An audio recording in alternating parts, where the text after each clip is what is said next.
The Emperor protects. The Lord of mankind, eternal guardian and unwavering ruler of imperial space, reigns from the golden throne of terror. He is seen as father, protector, and according to the teachings of the ecclesiarchy and imperial cult, the supreme deity of the entire human race. The forces of chaos and their demonic servants designate him as anathema, for he stands guardian of cosmic order in the galaxy. For over 10,000 years, his physical shell has remained motionless within the sarcophagus of the Golden Throne, succumbing to the inexorable process of decay. But his spiritual power knows no weariness. The unquenchable power of his soul continues to guard the Imperium, directing the actions of the Psychers, inspiring courage in the Great Defenders, and protecting humanity from the hidden threats that lurk in the darkness of the universe. The Emperor, once encased in human form, now persists solely by the technology of the Golden Throne and his unparalleled willpower, maintained by the daily sacrifice of 1,000 Psychers. In the heresy's aftermath, the Emperor chose to forfeit his immortal existence for humanity's welfare and protection. Innumerable citizens of the Galactic Empire venerate him as the ultimate deity, ensuring the solidarity that keeps humans as one of the most formidable forces in the Milky Way, surpassing other species in population and territorial dominion. Under a consolidated rule, humanity withstands endless perils from Xenos chaos forces and internal adversaries, including heretics and mutants. Post-heresy governance on the Emperor's behalf transitioned to the High Lords of Terror and various regional authorities. This steadfast regime, though often perceived as tyrannical and merciless, is a necessity. Nonetheless, this form of leadership has resulted in technological and cultural stagnation and a descent into despotism. The rise of superstition, religious zealotry and bigotry would likely have dismayed the sovereign himself. Although the Emperor can no longer interact with external influences, his presence is crucial for the Imperium's survival. He doesn't partake directly in galactic governance, but upholds the Imperium with his ceaseless strength from the Golden Throne. His potent spirit, manifested in the warp, fuels and steers the Astronomicon's beam, essential for faster-than-light travel through an alternate dimension. For over 10,000 years, his corporeal form has been confined within the Golden Throne's sarcophagus, undergoing relentless decay. Yet his spiritual might remains indefatigable. His undying psychic force continues to fortify the Imperium, guiding Psychers, emboldening its stalwart protectors, and shielding humanity from the unseen horrors that skulk in the cosmic void.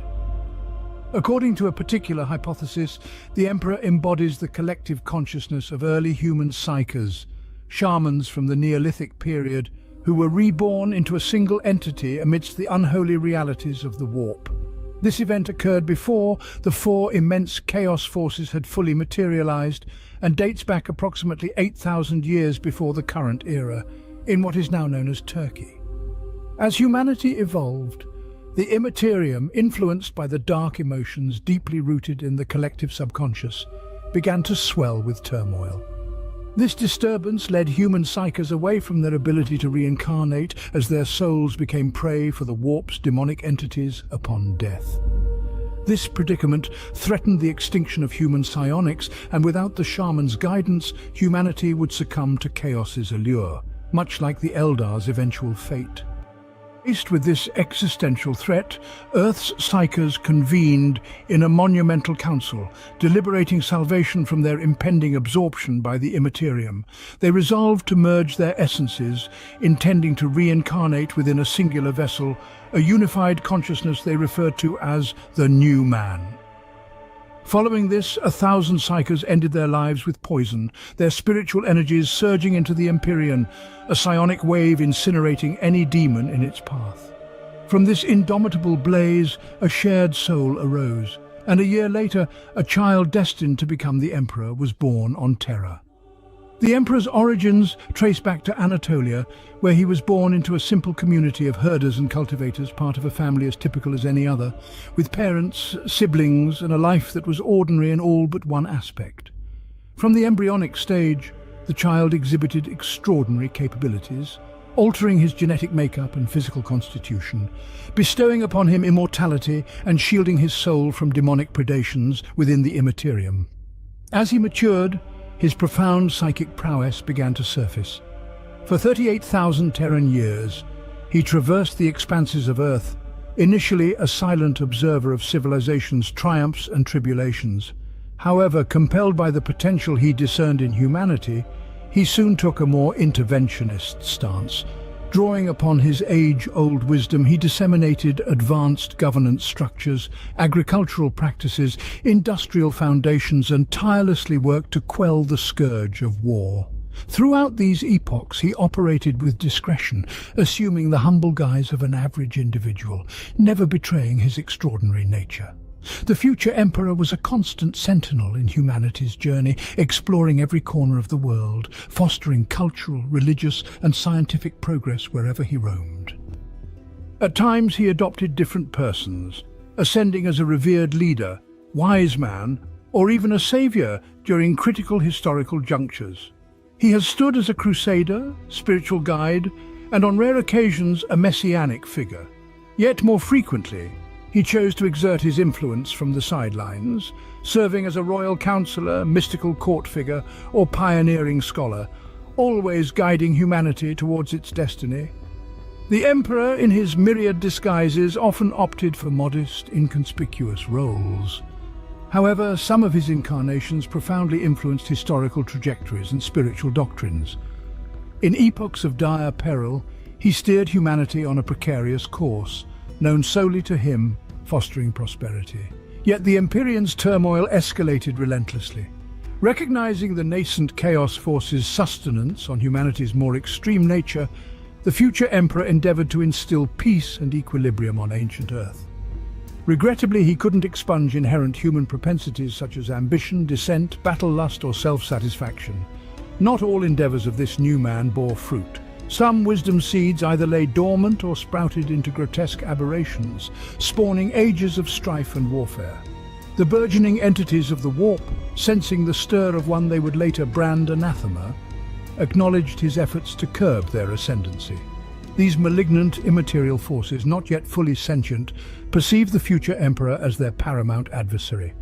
The first chaos entity to attain consciousness was Khorne, whose emergence heralded an era of widespread conflict and warfare upon ancient Earth. Following closely was Tzeentch, under whose influence realms engaged in deceptive political gambits.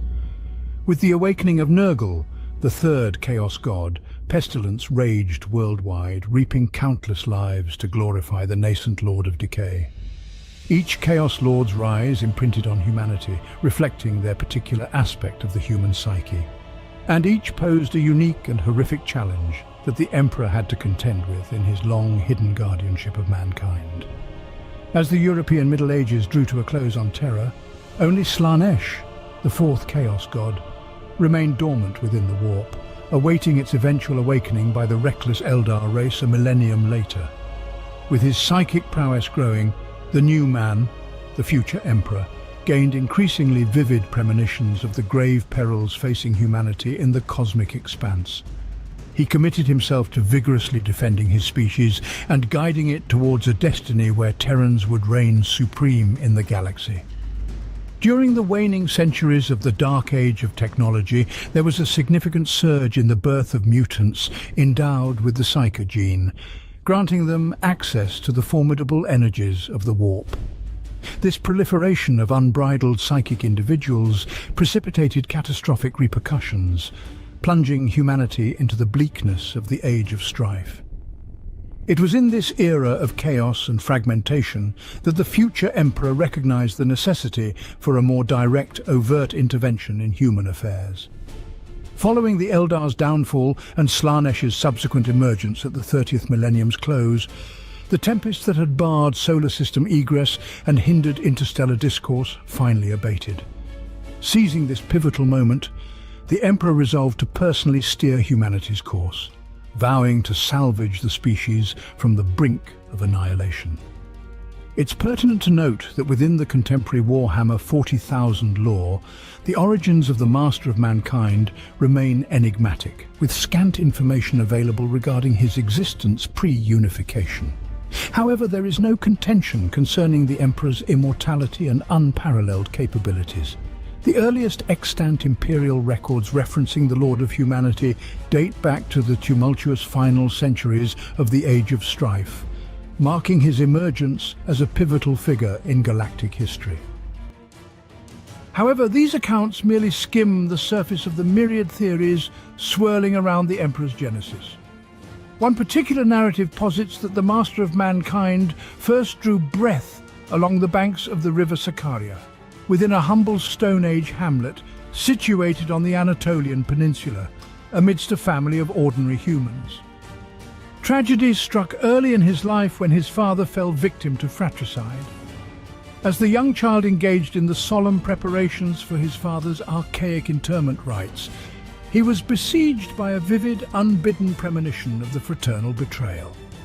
Subsequently, with a demeanor devoid of visible grief or rage, the nascent ruler confronted his uncle. With a mere exertion of his burgeoning kinetic prowess, he stilled his uncle's heart.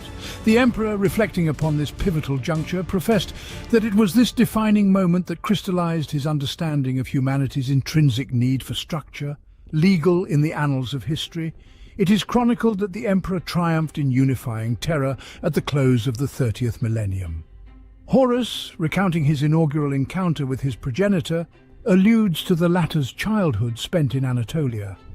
It is unequivocally acknowledged that, even before his enthronement upon the Golden Throne, the Emperor had been an ancient entity, living through countless ages. More than 10 millennia prior, the epithet New Man was conferred upon him, recognizing him as the inaugural and most formidable of a nascent human subspecies. He was the singular embodiment of the bygone shamans, sorcerers, and wise men who had once shepherded humanity in terror's primordial epochs.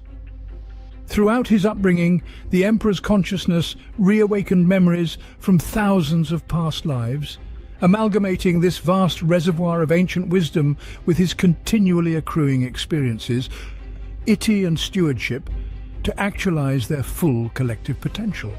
After some time, he ventured into what is believed to be the first city established by mankind, likely one of the Sumerian city-states nestled in ancient Mesopotamia. Regardless of the origin story's source, they converge on a singular truth. The individual destined to ascend as the Emperor was the paramount psyker amongst his kind. Some accounts hint at his clandestine membership within humanity's perpetuals, beings endowed with physical immortality, attributed to their extraordinarily rapid and efficient cellular regeneration. The nature of this trait, whether a spontaneous mutation or a crafted one, remains obscured. The Emperor's existence, it is said, stretched back to the era of humanity's prior stellar civilization, a period now enshrouded in the annals of history as the Dark Age of technology. During this epoch, he engaged with entities akin to himself, one of whom was a woman known as Olivia Surika. Together with a cadre of other perpetuals, they embarked on a journey aboard a void-faring vessel to Molech, where they supposedly found a gateway to another dimension, warp. Thus, the future Emperor made his ingress into this realm. Speculation abounds that he entered a covert pact with the shadowy Pantheon, acquiring newfound capabilities and the esoteric knowledge requisite for the genesis of the Primarchs. Upon his re-emergence, he entrusted Sureka with the guardianship of the portals on Molech, anticipating an era when they would fall under the aegis of the burgeoning human empire. Present efforts are dedicated to meticulously sifting through the extant imperial archives, endeavoring to unveil a more intricate chronicle of the Emperor's ascent, commencing with the unification wars that marked the dawn of the 30th millennium. The particulars of the Emperor's elevation and his subsequent Great Crusade are enigmatic, veiled in the mists of time. In the most archaic records where his presence is inscribed, he is depicted as one warlord amongst many, vying for dominion amidst the tumult concluding the Age of Strife. This sovereign of humanity, vanquishing his adversaries, orchestrated a succession of martial campaigns, subsequently enshrined in history as the Unification Wars. To harness his strategic acumen to its fullest, the sovereign orchestrated the maneuvers of diverse battalions, comprising warriors whose prowess was enhanced through genetic alchemy. The Geno 5-2 Chiliad, for example, was one such regiment, which later became part of the Imperial Army. The most powerful of these fighters were the Proto-Astartes, called the Thunder Warriors. They contributed significantly to the Emperor's final victory over the rest of the tyrant rulers. Such success led him to believe that he would need an even more effective army of genetically engineered soldiers and commanders to realize future plans to unite humanity. Following the conflict at Mount Ararat within the realm of Urartu, the conclusive clash in the campaigns across the ancient territories, the Emperor saw his ambition fulfilled. Unity was forged following a decade marred by blood, flames and sacrifice, a pivotal triumph that signified the world's unification, with all its dwellers under the governance of humanity's sovereign. Yet his aspirations extended to cosmic supremacy, encompassing all the fragmented human colonies.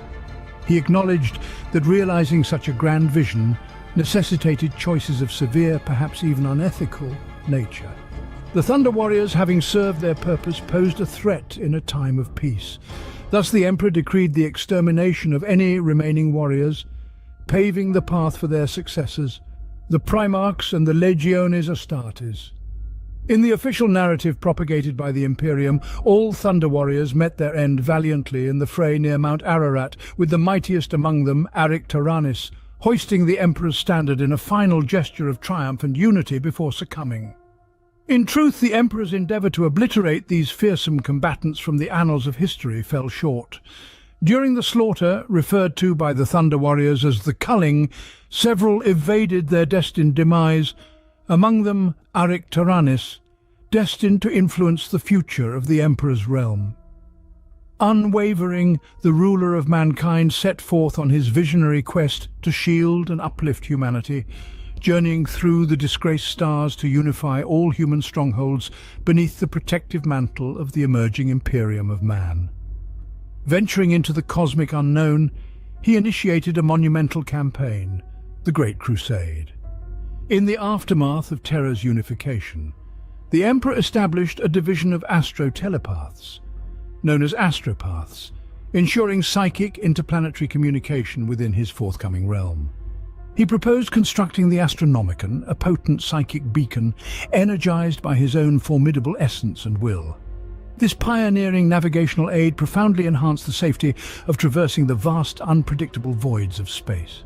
The advent of the Astronomicon also significantly extended the scope of spatial jumps, yet the crowning achievement of the Emperor was the forging of new legions, comprising biologically enhanced superhuman warriors. With Geno soldiers already under his command, the creation of these advanced forces represented a natural progression. Nonetheless, these new contingents vastly outstripped the might of earlier genetically augmented soldiers from Terra's unification wars. In the initial phase, the Emperor embarked on the Primarch project, aspiring to create 20 superior beings, transcending human limitations, their genomes intricately woven with elements of his own genetic code. These Primarchs were not only to be exceptional warriors, but also leaders, guiding their legions in the ambitious galactic campaign. As these extraordinary offspring matured, they evolved into unparalleled strategists and leaders within the Emperor's forces. The Primarchs transcended common humanity, embodying physical and intellectual capacities so profound that no regular human could challenge them. However, the confines of genetic manipulation alone fell short of actualizing the Emperor's vision. Thus, he fortified the Primarchs further by harnessing the arcane energies of the warp, secrets he had gleaned during his mysterious sojourn on Molech. This infusion of otherworldly power was meant to imbue them with abilities far beyond even what their enhanced genetics could provide, cementing their roles as humanity's ultimate protectors and conquerors. Upon realizing his magnificent creations, the Emperor imbued them with powers and charisma bordering on the divine. However, unknowingly, he also exposed them to potential corruption from the denizens of the Immaterium. His grand scheme nearly unraveled when malevolent forces, threatened by his ascendancy, intervened. These entities, recognizing him as the anathema, feared his complete victory would solidify universal order and diminish the Chaos God's power. The exact circumstances that befell the Primarchs remain a matter of speculation and varied accounts. Some sources speak of a catastrophic betrayal, others of a mysterious cosmic upheaval, but all converge on one event. The Primarchs were dispersed throughout the galaxy, torn from Terra and their father's guidance. This scattering led to their upbringing in diverse environments, inevitably influencing their future paths and the roles they would play in the impending struggles of the galaxy. Confronted with this profound loss, the Emperor forged a new strategy. He utilized remnants from the Primarch's genetic material to craft a warrior caste, endowing them with superhuman traits reflective of their progenitors and the Emperor himself. These soldiers, known as the Legiones Astartes or Space Marines, became the spiritual successors to the enhanced warriors of the Unification Wars. Armed with this formidable force, the Emperor marshaled his 20 legions of Space Marines, embarking on their initial campaigns to liberate the solar system and begin the monumental endeavor of reuniting humanity's scattered stars under a single banner. During these early battles, the soldiers honed their martial and diplomatic prowess. Made up entirely of Terra natives, the legions drove out extraterrestrial invaders from the moons of Jupiter and Saturn. Their most critical achievement was forging a peace with Mars's cult Mechanicus. This key alliance, affirmed by a binding pact, provided the Emperor with the crucial technology and support necessary for his cosmic crusade, representing a major step in consolidating unity. As the Empire was officially instituted, the roots of imperial administration were laid on venerable Terra. The cult Mechanicus transitioned into the Adeptus Mechanicus, a crucial arm of the emerging Adeptus Terra. With the 30th millennium ending and the warp disturbances from Slaaneish's emergence abating due to the Eldar's downfall, the Emperor launched the Great Crusade. This massive campaign involved myriad expeditionary forces spreading his dominion throughout the stars, reconnecting with isolated human settlements. The crusade freed humans from alien domination and seized vast realms for the burgeoning Imperium. Yet more crucially, as the Terran fleets delved into cosmic frontiers, the Emperor pursued his dispersed Primarch sons. Found one by one, often years apart, they were reunited with their progenitor and entrusted with legions crafted from their genetic blueprint. These formidable commanders were pivotal in the Imperium's construction. Jointly, they orchestrated the unification of thousands of worlds, solidifying the dominion of humanity's sovereign and imparting the imperial truth. This ideology, anchored in rationalism and the accomplishments of science and technology, vehemently opposed any form of irrational belief and zealotry, notably religion. The Emperor asserted that humanity's genuine liberation and its ascension to its rightful place as the supreme sentient race in the galaxy would only transpire following the obliteration of the last religious shrine. He is renowned for having expunged all vestiges of ancient religions and mystical beliefs from Terra before initiating the crusade. In a demonstrative act of this ideological shift, the Emperor personally ensured the destruction of the final sanctuary on ancient Terra. He even engaged in a direct confrontation with the priest residing there, known as Blatter, where they battled not with physical weapons but with the contrasting doctrines of the imperial truth and the remnants of religious fervor. The Emperor also contended that humanity was the rightful heir to the galaxy. Firstly, humans had the cleanest appearance, and secondly, other sentient beings such as the Eldar had proven their incapacity to sustain galaxy-spanning civilizations. It was now humanity's turn to claim their stellar domain. Every alien species encountered had displayed either irredeemable aggression or potential future obstruction to human supremacy and resource exploitation within the galaxy. Thus, any Xenos exhibiting even slight aggression or obstruction to humanity's path were to be eradicated immediately. The Emperor advocated for this principle to be peacefully ingrained within all human societies. He held that without absolute unity, humanity couldn't endure, let alone thrive. in the perilous cosmic landscape. If enforcing this unity meant waging war on dissenters who failed to see this imperative, then, regrettably, conflict became the only recourse. Reflecting on the unification era, the emperor grieved for the innocence and the curtailed freedoms that often followed the expeditionary fleet's campaigns. Yet he acknowledged no alternative. This was the singular method to safeguard humanity and undermine the futile might of the dark deities. While the imperial truth upheld the beacon of logic and scientific pursuit, it enforced an adamant restriction. The conception of sentient machinery was strictly outlawed. Recalling the devastating conflict against the sentient Iron Men robots that contributed to the collapse of humanity's former stellar empire during the Dark Age of technology, he refused to allow history to repeat itself.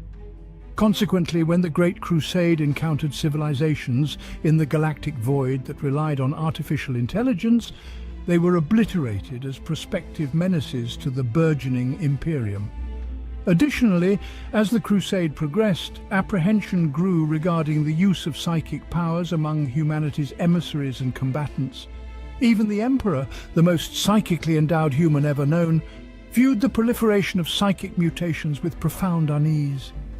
He rightly surmised that a significant portion of humanity hadn't psychically or spiritually matured enough to wield warp energies responsibly or resist the enticements offered by the Empyrean's most wicked denizens.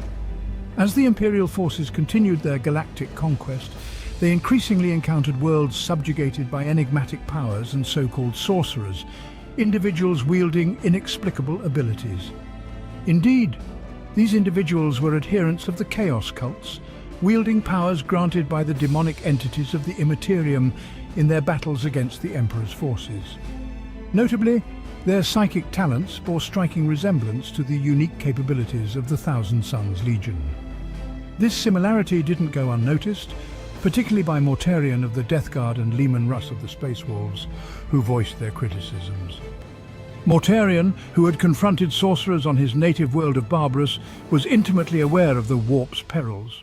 Conversely, Russ, valuing straightforward physical combat, viewed any reliance on deceptive or cunning tactics in battle as inherently dishonorable.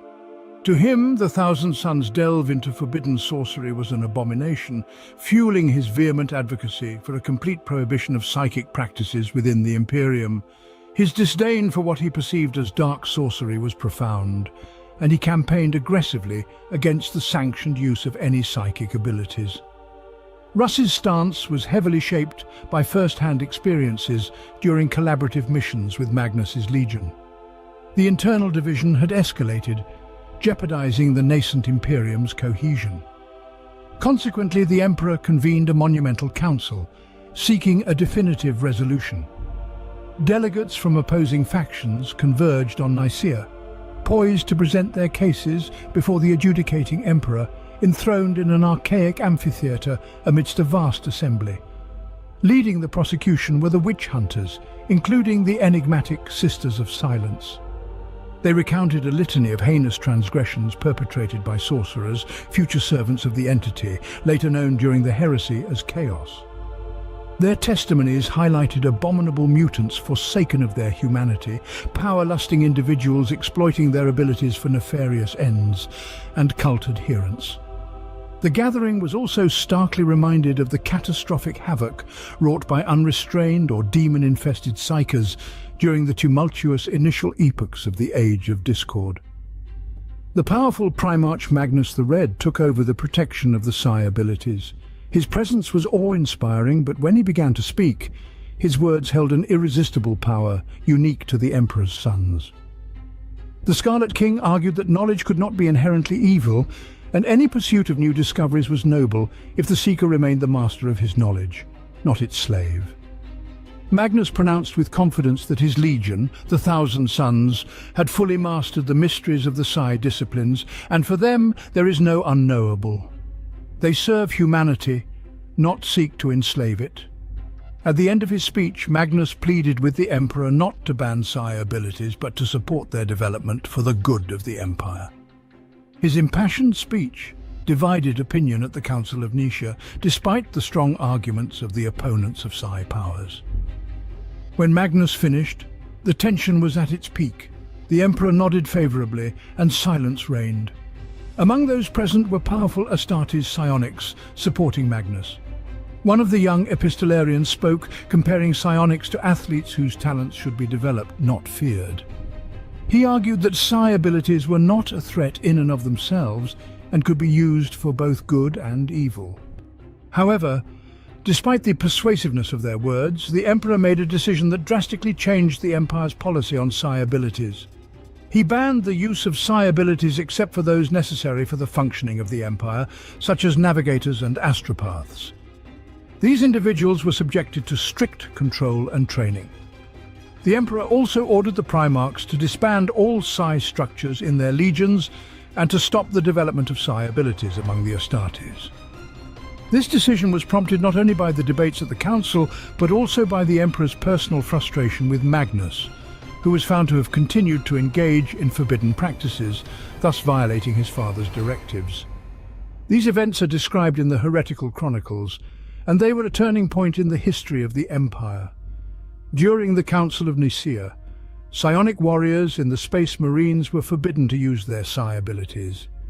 The institution of chaplains in the legions was established to maintain faith in imperial truth and to strengthen resolve and loyalty to the Emperor. The Emperor again ordered Magnus the Red to abandon dangerous practices and cease his quest for knowledge of warp and magic. Magnus the Red was naturally unhappy with this decision and openly spoke out against the decisions of the Council of Nicaea. Nevertheless, he submitted to his father's will and agreed to carry out his instructions, although the future of his legion, the Thousand Sons, was clouded by the cunning of the dark gods. Either way, for the next 10,000 Terran years, the Edict of Nicaea remained largely unchanged and set the Empire's policy on matters pertaining to PSI abilities and mutations. The ban on the use of PSI abilities was only lifted after the heresy of Horus, when it became clear that psionics were necessary to fight the forces of chaos. A standard century after the start of the Great Crusade, the Emperor decided to return to the Golden Throne to undertake a unique project to complete his labors for humanity. He was going to use a special artifact from the Dark Age of technology, the Golden Throne, discovered beneath the sands of Mars. The Emperor needed this device to create the Imperial Web, a network of warp portals that would allow instantaneous travel between the worlds of the Empire. Such a breakthrough would provide an unprecedented increase in scientific and economic development, making travel through the web more efficient than the Empire's current methods of warp travel. Most importantly, humanity could finally rid itself of the pervasive breath of chaos that hung over them like an inexorable cloud. The Emperor sought to realize the Web project, which he believed would free humans from the need to rely on the warp, thereby significantly weakening the influence of chaos's destructive forces on reality. Under his leadership, the human race could evolve towards becoming a full-fledged race of psychers, whose accomplishments could eclipse even the greatness of the Eldar. Mastery of the web would be the catalyst for unifying the Imperium, removing the spatial and temporal barriers between its worlds. Such an ambitious project required untold effort on the part of the Emperor and had to be carried out in secrecy so that enemies could not derail it in its initial stages. The key to the web, created during the Dark Age of technology, was a giant throne-shaped mechanism constructed of a mysterious alloy with gold flecks. This throne was placed over the majestic gateway that was the entrance to the web, wide enough even for a Hound-class scout Titan to pass through. Originally, this artifact was located in the depths of the Imperial Palace, in the place where the Emperor's genetic laboratories were once located and where his red-clad techno-priests conducted their work. They worked tirelessly until the Overlord began operating a portal to the web, opening it to his ministers. Their task was to construct a new corridor in this dimension that would connect to the Eldar's main transportation system, at that point virtually abandoned. Since the web was made of a material inaccessible to the forces of Imperium, and the Imperium did not have the technology to recreate it, the Emperor had to personally protect these human passageways from unwanted intrusion.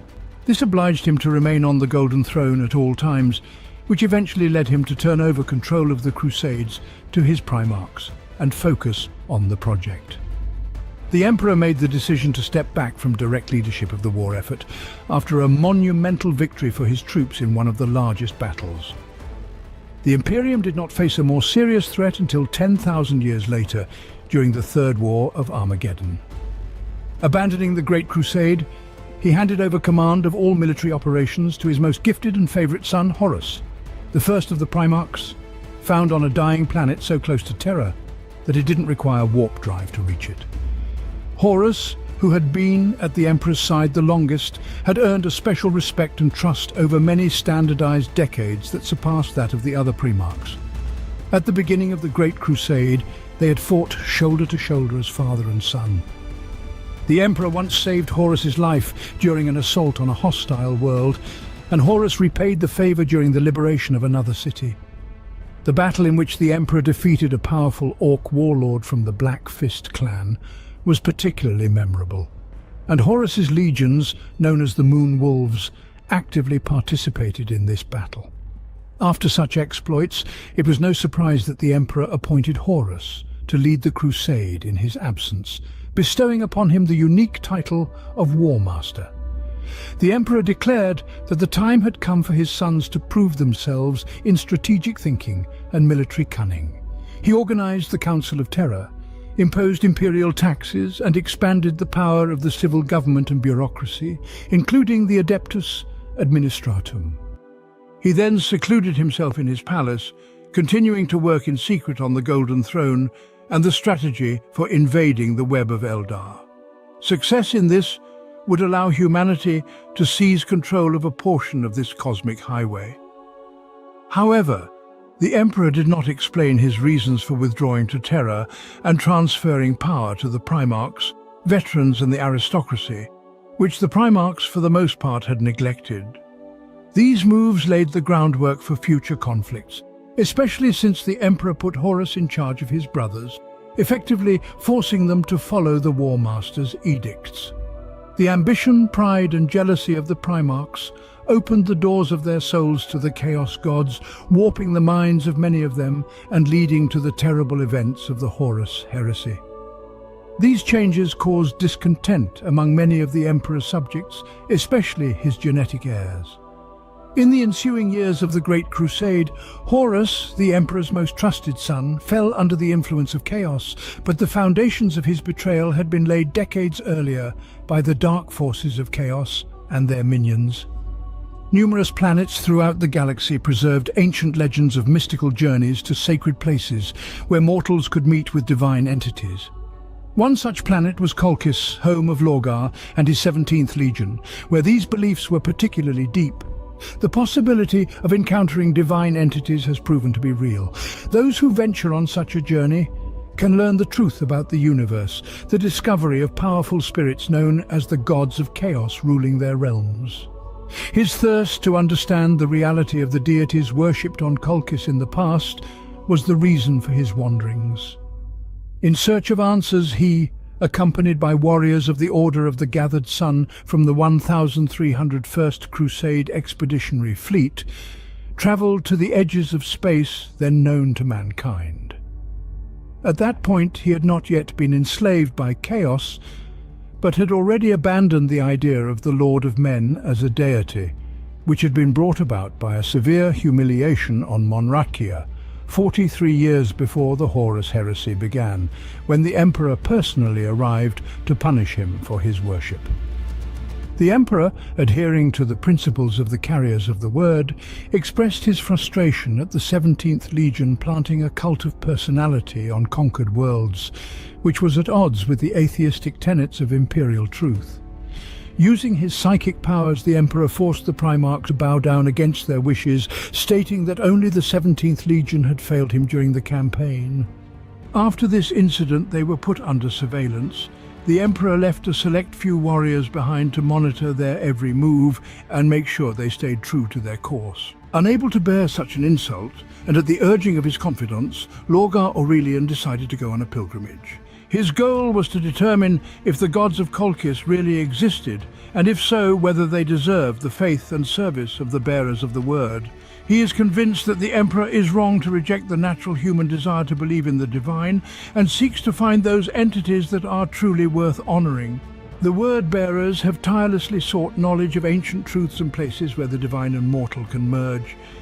This quest led the 1,301st Expeditionary Fleet to a system near the edge of the largest space storm in the universe, later dubbed the Eye of Terror by the Empire. The fleet commander noted the presence of unusual voices emanating from nearby areas of the vast rift in reality, voices that the Primarch realized belonged to demonic entities from the Immaterium. In the Cadia system, Aurelian became convinced that his hunches were correct. The similarity of religious beliefs throughout the galaxy to the ancient cults of Colchis was no coincidence. It confirmed the universal truth of the existence of chaos. He decided to enter orbit around the uncharted planet, designated 1301-12, and organized an expedition to its surface. The expedition consisted of word-bearers, custodians, Imperial soldiers and Legio cybernetics robots, with Lorgar taking command. They were met on the planet by members of numerous barbarian tribes. According to the evidence, these natives were dressed in primitive clothing and armed with flint-tipped spears, but showed no noticeable fear of the aliens. Significant was the presence of their violet eyes, the color of which was similar to the Eye of Terror. Despite the objections of the custodians who insisted on executing these heathens, the word-bearers began a dialogue with the locals. A mysterious woman emerged from the crowd, addressing the Primarch by name and welcoming him to her planet. Her name was Inga Tell, and she was the leader of one of the Chaos cults.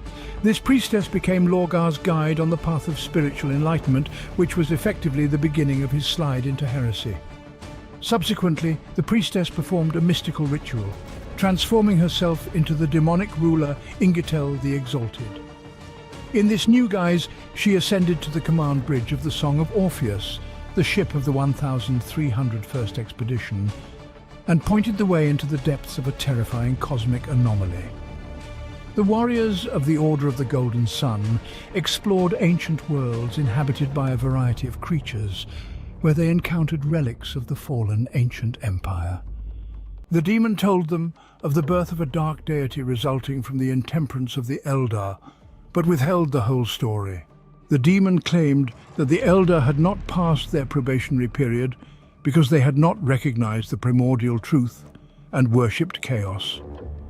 These beings had spawned a goddess of pleasure, but had not accepted her. When this new deity awakened in the 29th millennium, it realized that its followers had acted out of their ignorance and fear. The echoes of its birth created the Great Eye, an eternal storm reminding of the Eldar treachery. Thus, the word-bearers gained knowledge among the remnants of a luxurious empire. The demon warned them that humanity could only survive if it avoided the mistakes of the Eldar and turned to chaos. The surviving warriors of the Order of the Jagged Sun returned to Cadia and recounted their discoveries and adventures in the Eye of Terror. Lorgar then ordered the planet to be bombarded with cyclone torpedoes. He decided to wipe out all traces of life so that the mystery of chaos would remain only with him. But the planet was strategically important, and later the Imperium sent colonists there. These settlers became the ancestors of the modern Kedians. Over time, they developed violet eyes like the first inhabitants, possibly due to exposure to the Eye of Terror. This experience profoundly changed Lorgar and the word-bearers, revealing to them the power of chaos. They gradually succumbed to its influence and became its servants. In their hearts, they had already betrayed the Emperor. Therefore, in the last years of the Great Crusade, they tried to enlighten humanity by telling them about the real nature of the universe. Over time, they began to use deception and intrigue to serve the dark gods and recruit other Primarchs. One of their major accomplishments was the betrayal of Horus. When it became clear that humanity would not accept chaos without violence, they decided to free it from the false teachings of the Emperor. Primarch Aurelian enlisted the help of Erebus, the first captain of the 17th Legion, and helped organize the Horus heresy. When they encountered the highly advanced race of the Interrex, Erebus stole from them the anathema, a sword infused with the power of chaos. Later, Horus and his legion reached the moon planet Davin to quell a rebellion organized against the Imperium by the former governor Yugun Temba, to whom the tainted sword anathema had been given. The first chaplain gave Yugun the task of wounding Horus with this cursed weapon, previously used against the servants of the infected governor. As a result, the satellite became a place of evil, inhabited by terrifying creatures like black zombies. These unpeaceful dead, formerly soldiers of the Imperial army, posed a host of problems for the Legion. In a climactic battle on the command bridge of a destroyed Imperium spaceship, one of the sinister creatures managed to strike Horus with anathema. The poison invented by the Lord of the Plague began to flow through his veins, proving so powerful that even the Primarch's enhanced immune system could not resist. Ereb then announced that Horus could only be saved in the Serpent God's temple. In desperation, the Moon Wolves handed their creator over to the servants of chaos. During a ritual called healing, Horus's soul was sent into subspace to meet demonic forces. The Lords of Chaos discovered the seeds of ambition and envy in his soul, upon which they based the vision, showing how the Emperor had supposedly abandoned the Great Crusade and returned to Terra to become a deity, betraying his sons and his promise to free humanity from religious shackles. The irony was that such a future could only be realized with Horus's betrayal. However, the Primarch believed the vision, determined to save the Imperium from such a fate. Turning against his father, he accepted the help of chaos. Under his leadership, nearly half of the legions of the Adeptus Astartes turned to the dark side, and Horus led them on a campaign to Terra. His actions launched a massive civil war in the young galactic Imperium, beginning with treachery on Istvan III and Istvan V. This conflict, later called the Horus Heresy, became the bloodiest in human history. Billions died as the treasonous legions destroyed the Imperium they had once created. The conflict peaked at the Battle of Terra, when the armies of chaos attempted to take the Imperial Palace. Throughout the heresy, the Emperor was bound to the Golden Throne, unable to leave it. At the beginning of the conflict, Magnus the Red broke through the palace defences in violation of the Edict of Nicaea, attempting to warn the Emperor of Horus's treachery. But the Emperor refused to believe in the treason of his beloved son. The Emperor believed that Magnus had succumbed to chaos by continuing his illegal use of psi powers. He instructed Lehman and his Space Wolves to arrest the Scarlet King and bring him to Terra for trial. However, Horus twisted this order, causing the Space Wolves to defeat the Thousand Suns minions on their home planet. This forced Magnus's warriors and Magnus himself to turn to the dark god Tzeentch for protection. Magnus used a powerful spell to break through the psi barriers of the Imperial Palace, causing severe damage to the Astronomicon project. Demons burst through the weakened psi shields of the Emperor, attacking the mechanics and Sisters of Silence working on the Imperial Labyrinth. The Custodians, led by Constantine Valdor, engaged in battle with the forces of chaos, attempting to break through from the portal beneath the Golden Throne. Though the Imperials stopped the invasion, only the Emperor could keep the portal closed, holding back the demons in the human portion of the warp. Preoccupied with this crisis, the Emperor assigned Rogel Dawn to lead the fight against the rebellion. He also held a psychic dialogue with Malcador, who predicted the end of the heresy and the injuries the Emperor would receive from Horus. In these conversations, the Emperor admitted that he had foreseen his fate and accepted it as punishment for his mistakes. Later, Corax, demanding an audience with the Emperor, arrived at the palace, mourning the loss of his legion. The Emperor, fighting the rebellion and holding the warp portal, shared with Corax the secrets of creating the Astartes. Corax attempted to rebuild his legion, but betrayal by Alpharius's agents thwarted those plans. The Raven Guard remained the splintered legion, having little effect on the outcome of the heresy. The Emperor continued to sit on the Golden Throne, protecting the Imperium from the demons of the warp. 5 years later, after Magnus's actions, the Emperor began to show signs of fatigue. His burden was getting heavier, and even the Custodians saw his suffering. At that moment, the powerful demon Drachnian appeared in the warp. Recognizing the approaching critical moment in the warp, the Emperor ordered the Sisters of Silence to gather 1,000 psychers from across the galaxy and hook them up to the Golden Throne. Their lives were sacrificed in a single day, allowing the Emperor to personally intervene in the warp, saving the retreating forces of the Imperium from the formless horrors of that dimension. He defeated the demon Drachnian, trapping him in the body of the custodian Ra Endymion, and ordered the custodian to flee deep into the labyrinth, providing protection from the demon. In the end, the Emperor needed to seal the portals to the chaotic warp world, once again becoming the prisoner of the Golden Throne. With a heavy heart, he announced that his ambitious project, the Imperial web created for safe travel through the warp, had been destroyed. Humanity now awaited the fate of the Eldar, slow extinction under the pressure of chaos. The Emperor foresaw his own end at the hands of his son and the rise of another traitorous Primarch to the role of Chaos War Master, who would continue the campaign to destroy humanity.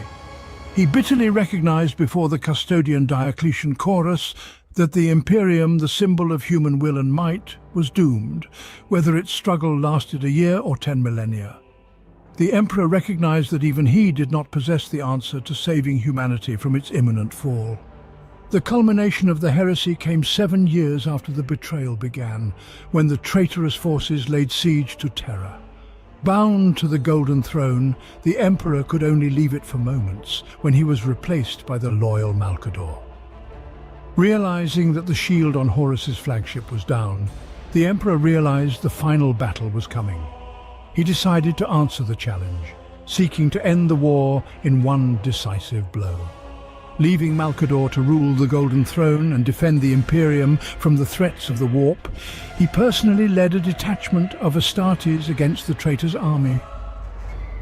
In the final, fateful act of the Horus heresy, the space around Terra became the scene of cosmic tragedy. The Emperor of mankind, the greatest being ever to tread the earth, led squads of Imperial fists and blood angels in a desperate boarding party of the Spirit of Vengeance, a flagship desecrated and warped by the dark forces of chaos. Beside it, like a steely guardian, stood Rogel Dawn. But Horus, Lord of War, filled with dark magic and treachery, distorted the teleportation streams, scattering the loyalists across the menacing maze of his fortress ship. The first to confront Horus was Sanguinius, the noble lord of the Blood Angels. In an epic duel full of rage and despair, Sanguinius fell, but his final act was a blow that left its mark on Horus. And then, amidst the chaos of battle and the echoes of betrayal, the Emperor himself entered. He was the embodiment of incomparable power, a beacon in the psychic darkness, but before him stood Horus, now a monster reborn through the sinister patronage of the Chaos Gods, who had become their true champion. Thus, two titans, symbols of order and chaos, humanity and madness, clashed in a fateful confrontation. Horus inflicted horrific wounds on the Emperor, destroyed his arm, slashed his throat, destroyed his body from within. He could do this because the love for his son still flowed in the Emperor's heart, keeping him from unleashing the full might of his psi powers, even in the face of the need for extreme sacrifice. And in that moment of apocalyptic combat, when all seemed lost, a lone warrior burst onto the bridge. At that fateful moment, when the fate of the galaxy hung in the balance, one of the Legio Custodes broke through the chaos of battle to become the last defender of his lord. Horus, now nothing more than a puppet in the hands of chaos, with disgust and cruelty, destroyed the faithful guardian with a single demonic glance, unleashing infernal relics before him. This act of soulless cruelty was the final straw for the Emperor. He saw that the son who had once been his pride was now mired in darkness, a mere instrument of destruction in the hands of chaos. Realizing that Horus's power over the galaxy would lead to an era of untold suffering and darkness, the Emperor gathered his wits. The sacrifice of Custodius gave him a moment, a brief pause in the storm of battle necessary to gather his strength and strike the decisive blow. With ruthless determination, the Emperor focused the full immense power of his divine mind.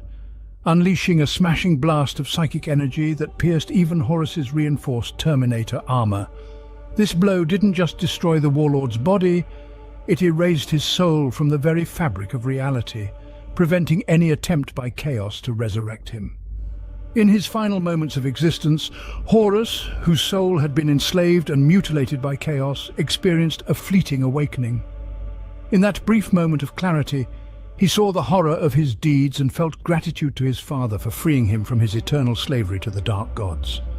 His consciousness, freed from the chains of Chaos, dissipated into the infinite warp, leaving behind only a pale glow. The Emperor, gravely injured, was found by Rogel Dawn, his loyal son and Primarch of the Imperial Fists.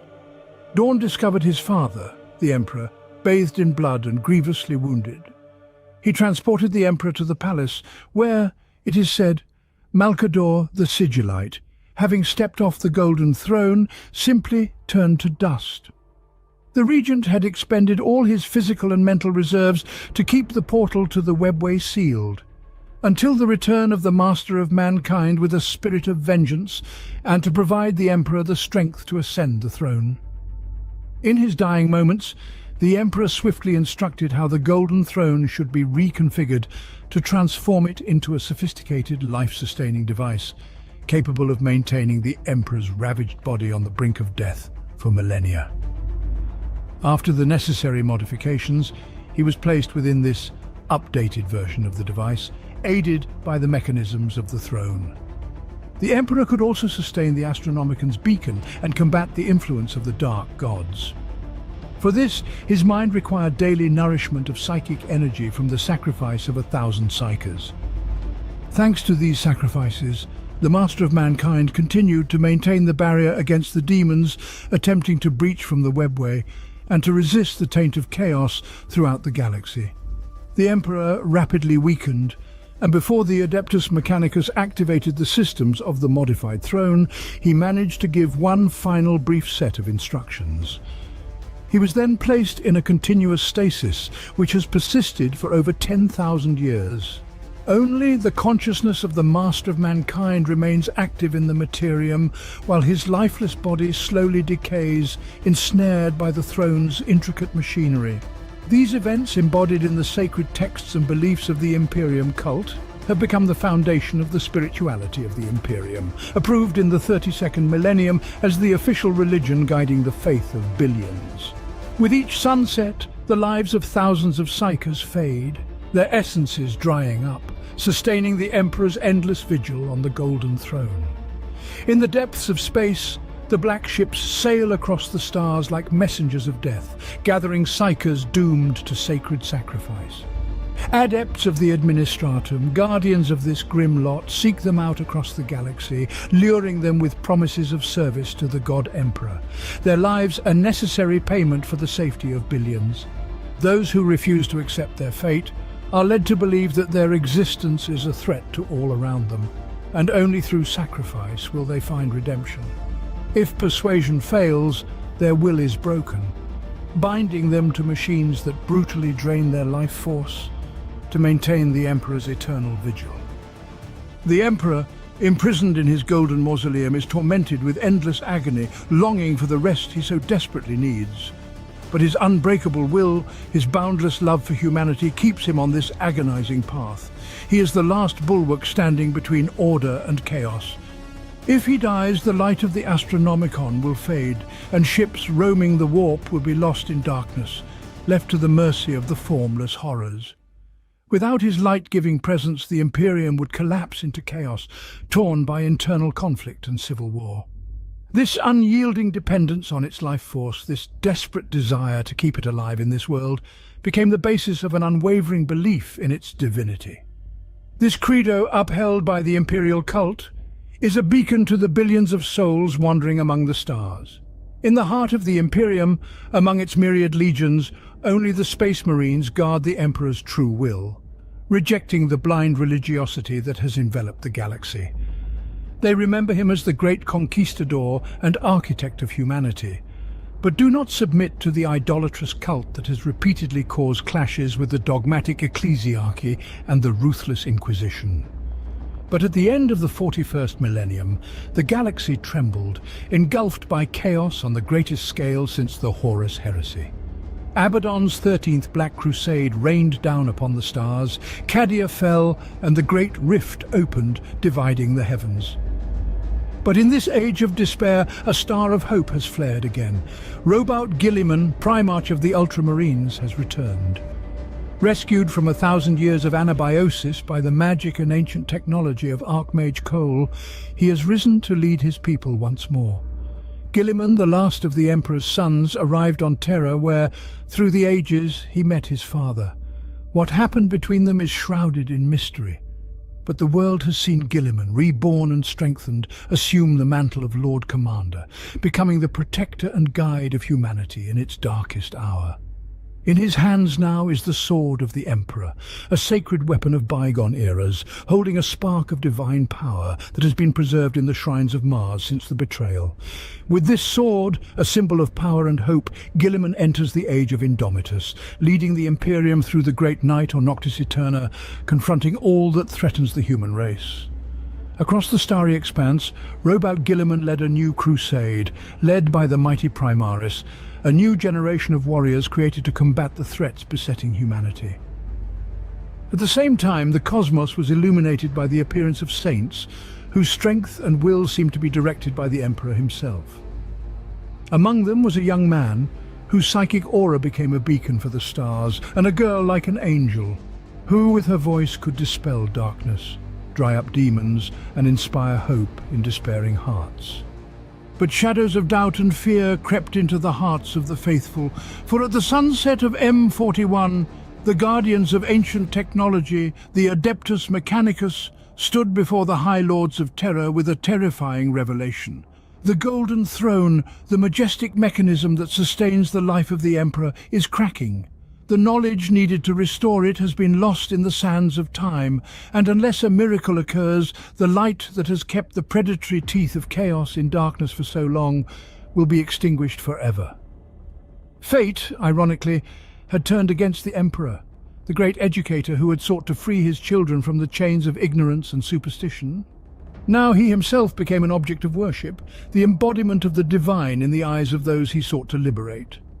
Lorgarus Aurelianus, even before the heresy broke out, had proclaimed his divinity in his Lectitio Divinitatus, anticipating the cult that would surround his name and turn him into an icon of the faith he so rejected.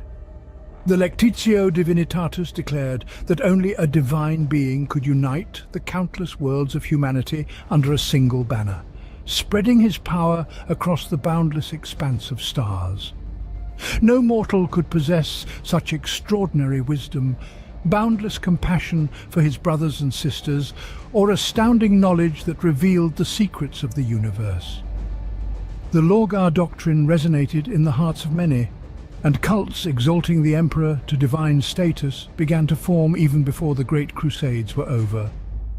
They looked to Lectitio Divinitatus as a sacred text, taking inspiration from its words and naming their faith after the work. Despite this, the imperial authorities viewed such teachings with distrust, deeming them heresy and subjecting adherents to severe repression.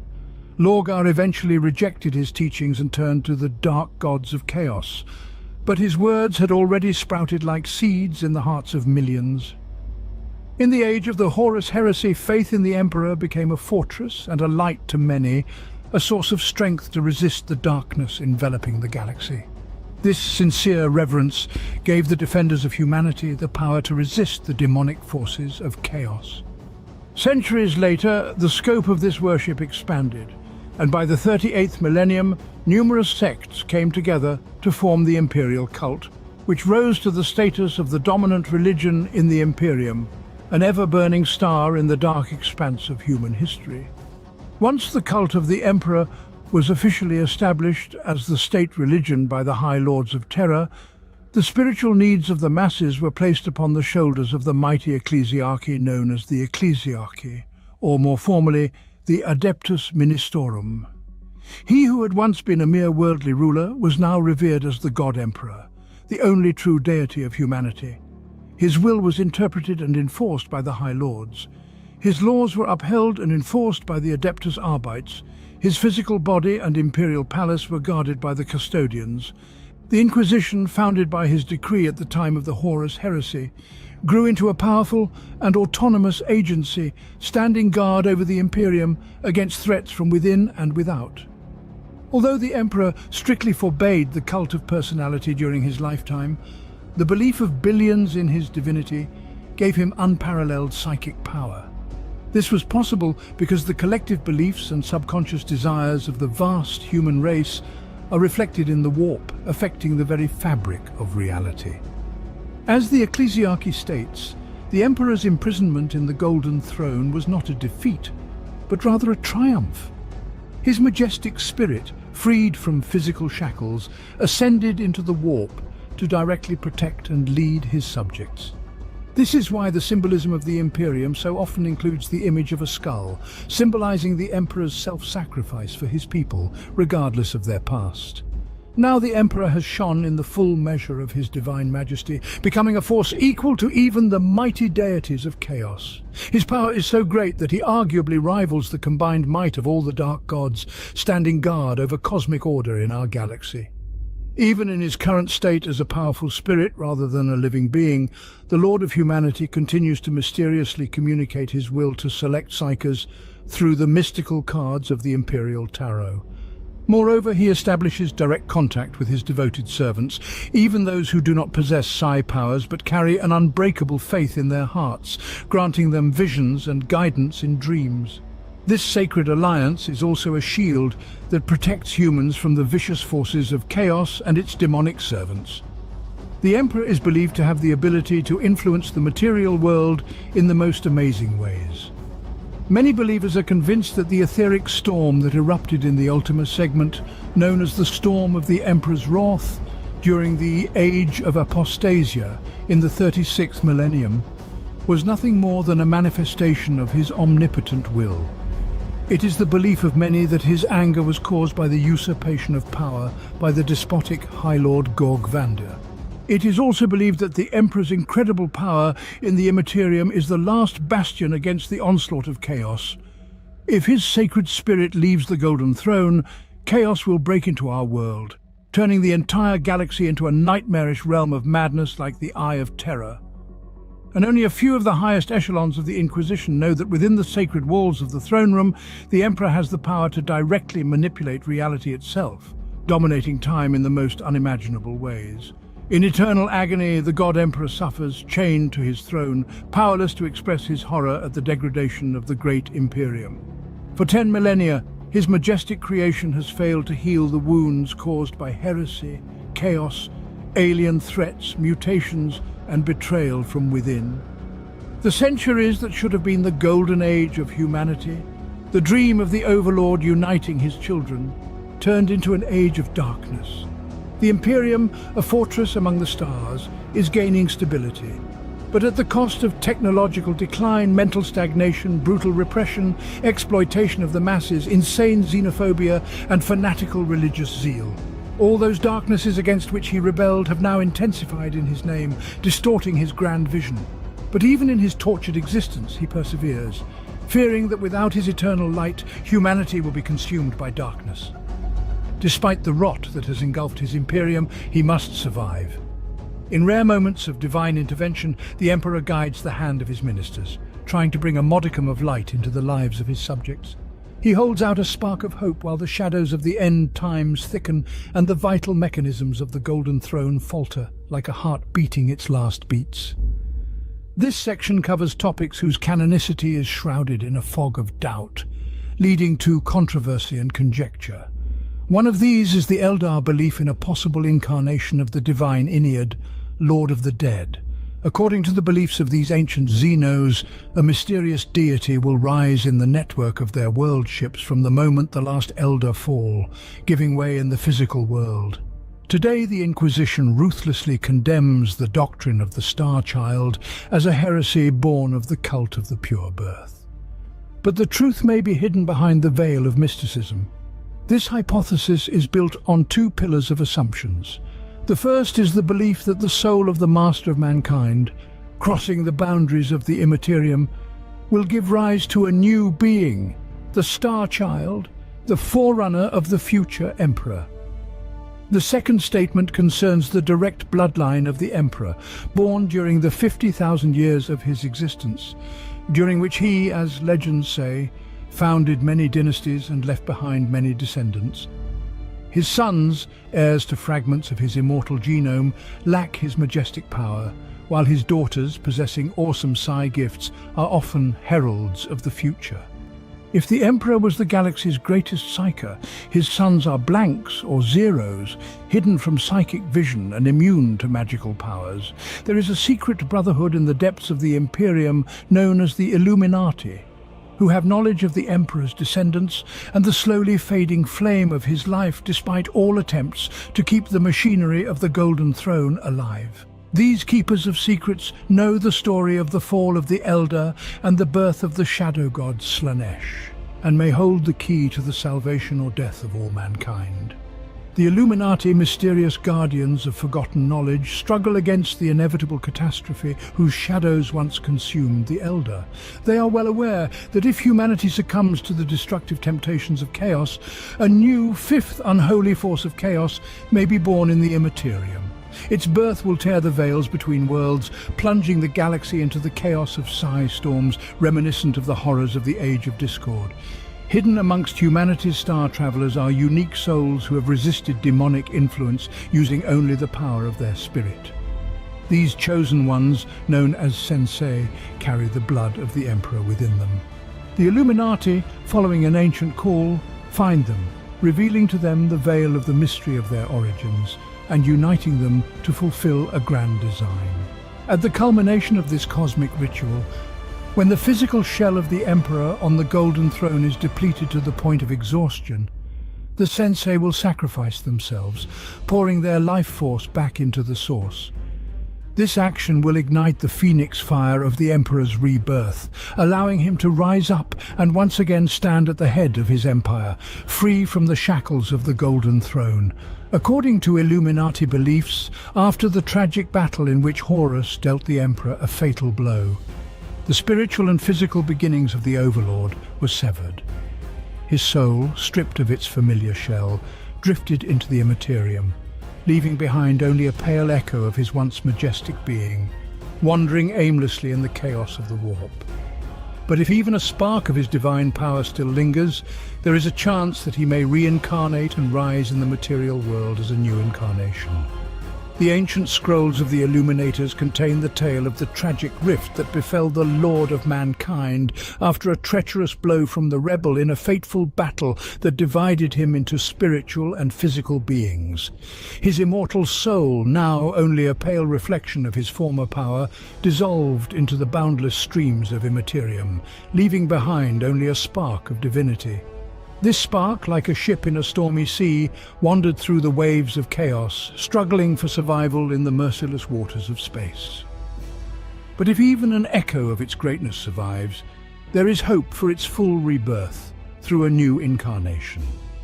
It will be an echo of the ancient ritual of the shamans when they merged their souls into unity. The Emperor's death may spark a new salvation for humanity, perhaps in the distant future when the prayers and faith of billions will strengthen the remaining piece of his soul, rekindling the flame of life within it. Those who took on the heavy burden of ruling the Imperium after the heresy of Horus could not fathom the true purpose of their lord. His body rests peacefully in the sarcophagus of the Golden Throne, while his majestic mind continues to glow, becoming a beacon for countless souls wandering the vastness of the Imperium, awaiting perhaps their rebirth into a new divine power. The Star Child is said to be the crystallization of the purest love and compassion lost to the Emperor at the moment of his sacrifice, when he gave up that part of himself, gaining the resolve necessary to destroy the soul of his beloved son, the Primarch Horus. The Holy Inquisition have always been at odds with these concepts, condemning them as heresy and blasphemy that threaten the spiritual integrity of the Imperium. In the year 997, M41, Inquisitor Cortez, joining forces with Alexis and Credo, crushed the Temple of the Star Child on the planet of Livorno IV, denouncing the followers as devotees of dark forces. From that point on, the warriors of the Holy Throne began to view any mention of the cult of the Star Child as heresy, led by servants of the Lord of Change who seek to lead the faithful astray from the path of true faith. It is interesting to note that the Inquisition's arsenal includes devices, such as hacking grenades, capable of disabling targets using rare negative energies derived from residue regularly removed from the Golden Throne. There are other ways to obtain such energy, such as from recycled psyker bodies. It's worth mentioning that the idea of the Star Child was once part of the main plot of Warhammer 40,000, but it was later recognized as heretical, replaced by less certain stories of ancient conflicts and technological disasters. However, there are still those among the upper classes who believe in the possibility of the Emperor's return. These devoted servants claim that the spirit of the Overlord can be transferred into the body of a chosen one, who will become his new incarnation. The secret designs maturing in the mind of the Emperor and the pages of history that will be written in the coming eras remain a mystery. We can only marvel and admire this unique, memorable image in a science fiction world that combines the myths, Gothic motifs, and heroic pathos that make up the essence of the Warhammer 40,000 universe.